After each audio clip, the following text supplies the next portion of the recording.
truly happy? How do you consistently be happy? My name is Alexander. I'm Michael. We're in a band called the Best Bad Influence. The question I really want to ask the world is, who picked up an apple and went, that's an apple?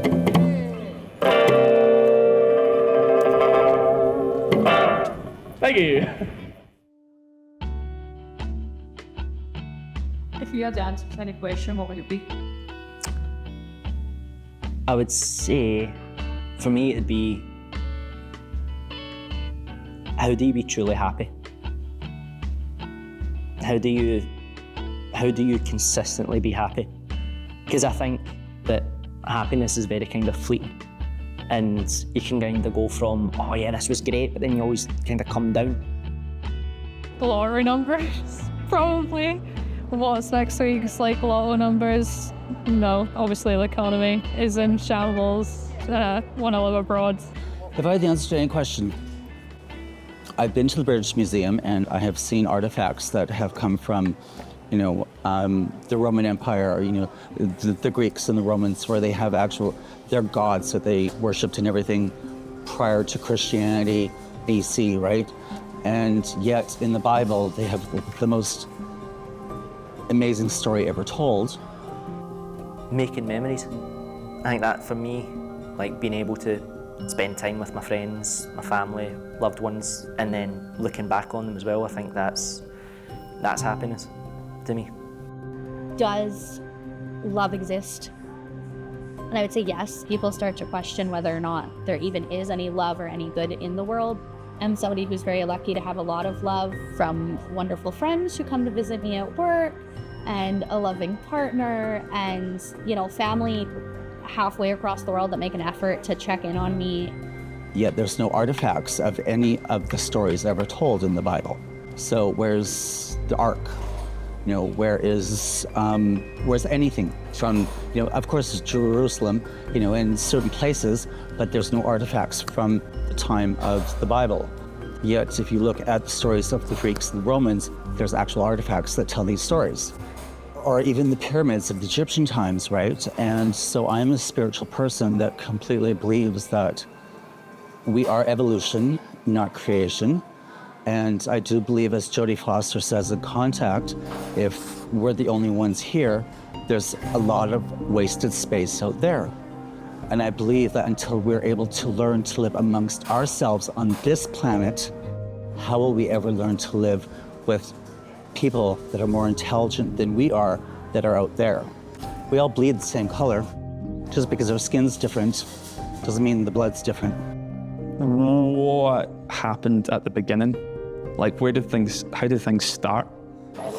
How are we here as life evolves?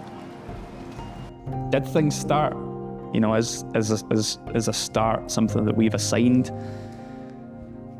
to existence because of how we tell stories, and we believe things have a start, a middle, and an end?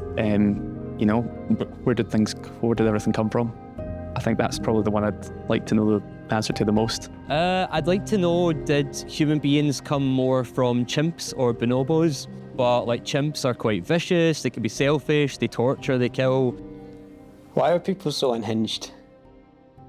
Why is there so much anger in some people sometimes, Why do they have to take it? Why can't I do it in a healthy way, We're not just discuss our issues, war, abuse, issues that we face as a society. I think if people weren't so crazy and just nuts, I think we would all get along very well. Bonobos, I would hope we come from, because we're more likely to share. They're a species that distributes food fairly. They make love as opposed to chimps. I hope if I had the answer, it would be bonobos.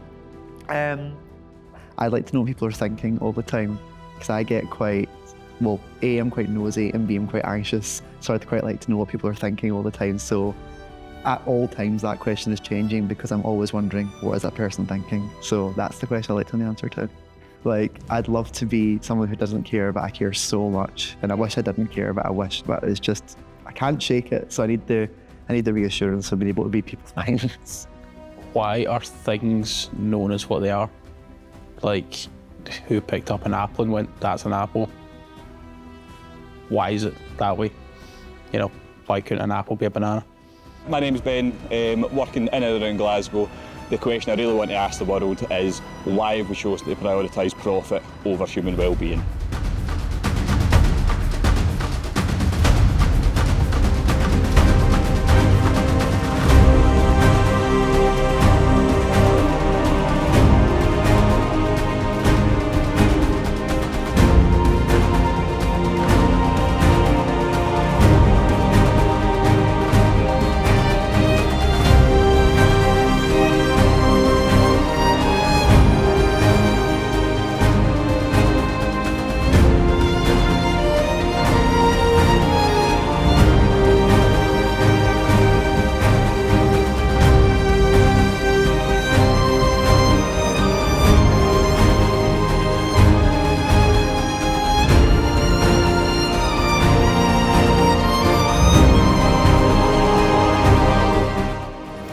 What's for dinner? That's my question. I'd like to know what's for dinner.